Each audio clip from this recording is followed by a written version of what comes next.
పూరా లోకల్. ఎక్కడ చూసినా కానీ మర్డర్ కేసులు, సూసైడ్ కేసులు, చిన్న పిల్లల దగ్గర నుంచి పెద్దవాళ్ళ వరకు, అంటే వాళ్ళు చదువుకున్న వాళ్ళు అవుతున్నారు, చదువుకోలేని వాళ్ళ వరకు కూడా ప్రతి ఒక్కరు కూడా అసలు ఇట్లాంటి కేసెస్కి, అంటే ఈ కేసెస్ లోపల ఎందుకు పడుతున్నారు, ఎందుకు వాళ్ళు ఇంత స్ట్రెస్కి ఫీల్ అయ్యి సూసైడ్ల వరకు వెళ్తున్నారు.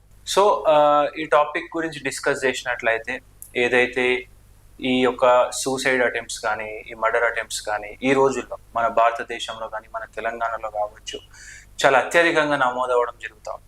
సో ఈ విషయం మీద మనం ముఖ్యంగా మాట్లాడదలుచుకుంటే, గత 10 సంవత్సరాల నుంచి ఏదైతే ఈ టెక్నాలజీ అండ్ ఇంటర్నెట్ యాక్సెస్ అనేది ఈజీగా భారతదేశంలో అమలవ్వడం జరిగిందో, ఆ రోజు నుంచి ప్రపంచంలో ఎంత కోణంలో ఎట్లాంటి ఇష్యూస్ ఉన్నా ర్యాపిడ్గా అందరికీ తెలవడం, అదేవిధంగా ఎంతోమంది గొప్ప గొప్ప వ్యక్తులు, ఇప్పుడు చాలా మంది సినిమా పెద్దలు కానీ, అదే ఒక సమాజంలో మంచి పేరున్న వ్యక్తులు కూడా ఎన్నో సిచ్యువేషన్స్ తట్టుకోలేక వాళ్ళు డిప్రెషన్కి లోనై, ఆ డిప్రెషన్కి ట్రీట్మెంట్ తీసుకోక, సెకండరీగా ఏమైనా అలవాట్లకు డ్రగ్స్కి అలవాటు పడడము, వాటి వల్ల విత్డ్రావల్ సిమ్టమ్స్ రావడము, ఆ ఫేజెస్లో ఎంతో మంది లైఫ్ అనేది ఎండ్ చేసుకోవడం జరుగుతాం. సో అట్లాంటి ఎవరైతే ఇన్ఫ్లుయెన్స్ చేసే పర్సన్సే వాళ్ళు వాళ్ళ లైఫ్ని ఎండ్ చేసుకుంటున్నారు అనే ఒక సోషల్ మీడియాలో ఏ రోజైతే అది బాగా పాపులర్ అవుతుందో, ఈ చిన్న చిన్న వ్యక్తులు, అంటే చాలా డెలికేట్గా ఉండే సమాజంలో ఇటా అని ఆలోచించే వ్యక్తులకు అది ఒక ఇన్స్పిరేషన్గా మారుతాం. అంత పెద్ద వ్యక్తి చేస్తూ ఉంటే మనం ఏమీ చేయట్లేదు, మనం ఎంత అనే ఒక మేజర్ ప్రొపగాండా, దానివల్ల ఆ సూసైడ్ రేట్స్ అనేవి పెరుగుతూ ఉంది. అండ్ అదేవిధంగా చాలా మందికి ఈరోజు భారతదేశంలో కానీ, తెలంగాణలో కానీ, రిగార్డ్లెస్ ఆఫ్ ఏజ్, అదేవిధంగా వాళ్ళ ఏదైతే ఎంప్లాయ్మెంట్, వాళ్ళు చదువుకున్నారా చదువుకోలేదా, చదువుతో సంబంధం లేకుండా ఎంతోమంది డిప్రెషన్కి కానీ, యాంగ్జైటీకి కానీ, స్ట్రెస్కి కానీ గురై అల్టిమేట్గా అది ఎప్పుడైతే ఏ వ్యక్తి ఒక వర్క్ లోడ్ని తట్టుకోలేడో, లేదా ఒక వ్యక్తిలో ఏదైతే సడన్ చేంజెస్ వస్తాయో, బ్రెయిన్లో ఉన్న అనేక కెమికల్స్ అనేవి అప్ అండ్ డౌన్ అవుతూ ఉంటాయి. ఎప్పుడైతే ఈ బ్రెయిన్లో ఉన్న కెమికల్స్, సెరటోనిన్ కావచ్చు, డోపమైన్ కావచ్చు, ఇట్లాంటి కెమికల్స్ ఎప్పుడైతే డౌన్ అవుతాయో, చాలా మంది స్ట్రెస్కి గురవుతారు, డిప్రెషన్కి గురవుతారు. దీనివల్ల ఏమవుతుందంటే, దాని నుంచి తాత్కాలికంగా ఆ యొక్క హార్మోన్స్ మళ్ళీ నార్మల్ రేంజ్కి తెచ్చుకోవడానికి వాళ్ళు రాంగ్ పాత్వేని ఎంచుకుంటారు.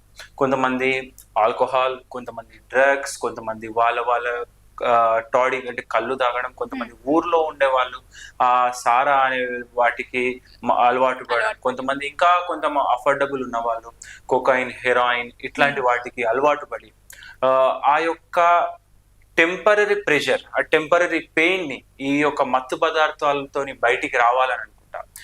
కానీ ఇది రాను రోజుల్లో ఏమవుతుందంటే, ఏవైతే ఈ సబ్స్టెన్సెస్ ఉన్నాయో అది మీ బ్రెయిన్ని కంప్లీట్గా నంబు చేసేసి, బ్రెయిన్ యొక్క శక్తిని తగ్గించి, వాళ్ళ యొక్క ఆలోచన విధానాన్ని మార్చి, కంప్లీట్గా ఫైనాన్షియల్గా కానీ, ఎకనామికల్గా కానీ, ఫ్యామిలీ పరంగా కానీ, అండ్ అదేవిధంగా జాబ్ పరంగా కానీ అన్నిట్లో దెబ్బతిని ఈ యొక్క లైఫ్ అనేది ఎండ్ చేసుకోవాలి అనే స్టేజ్కి ఈరోజు చాలా మంది వెళ్తున్నారు. నేను చెప్పాల్సింది ఏంటంటే, ఈ ప్రతి ఒక్క చనిపోవడం కానీ, అండ్ అదేవిధంగా మర్డర్ కూడా మీరు చెప్తున్నారు. ఈ మర్డర్ అనేది కానీ ఇంపల్సివ్ యాక్టివిటీస్ అంటే ఆ క్షణంలో తీసుకునే డిసిజన్స్, కానీ తర్వాత వాళ్ళు రియలైజ్ అవుతారు నేను తప్పు చేసిన అని. కానీ ఒకసారి తప్పు చేసిన తర్వాత ఎంత రియలైజ్ అయినా కానీ వెనక్కి తీసుకోలేం. సో ఈ ఇంపల్సివ్ యాక్టివిటీస్ కూడా మేజర్గా వచ్చేది డ్రగ్స్ వల్ల. అండ్ అదే విధంగా వాళ్ళ యొక్క నిద్ర సరిగ్గా లేకపోయినా, ఏ మానసిక సమస్య కన్నా మొదటగా వచ్చేది నిద్ర సమస్య ఏ రోజైతే మీకు మొదలైందో, మీ యొక్క మానసిక సమస్య పరిస్థితి సరిగ్గా లేదని అర్థం. సో అదే సమయంలో మీరు సైకాట్రిస్ట్కి కానీ, మరి ఏదైనా ఒక మెంటల్ హెల్త్ ప్రొఫెషనల్కి కానీ కన్సల్ట్ అయ్యి, వాటికి కూడా ట్రీట్మెంట్స్ ఉన్నాయి.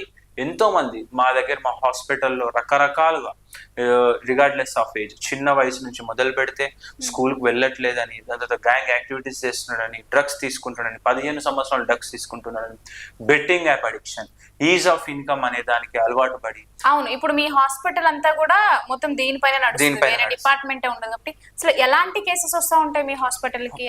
మా దగ్గర అన్ని రకాలమైన కేసెస్ వస్తూ ఉంటాయి. మానసిక జబ్బులు ఒక కేటగిరీ తీసుకుంటే అడిక్షన్ ఒక కేటగిరీ. అడిక్షన్ లో తీసుకుంటే బెట్టింగ్ యాప్ అడిక్షన్, కోట్లు, 30 కోట్లు, 40 కోట్లు, 3 కోట్లు, 50 లక్షలు, ఇట్లాంటి అనేక రకాలమైన కేసులు మేము ట్రీట్ చేసినాం. అండ్ అదే విధంగా చిన్న వయసులో స్కూల్కి వెళ్లకుండా వాళ్ళ ఫ్యామిలీని ఇబ్బంది పెడుతూ బయట తిరుక్కుంటూ చిన్న వయసులోనే గంజాయికి అలవాటు పడడము అండ్ చిన్న తనంలోనే కేసులు బారిన పడడం, జైల్లోకి వెళ్ళడం, ఇట్లా అనేక సమస్యలు అనేవి జరుగుతూ ఉన్నాయి.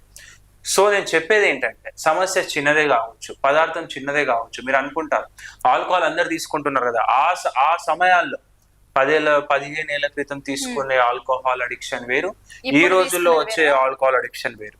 సో వాళ్ళ యొక్క ఈ జనరేషన్ లో పిల్లల మైండ్ చాలా డెలికేట్ అండ్ చాలా ఇమ్మెచ్యూర్.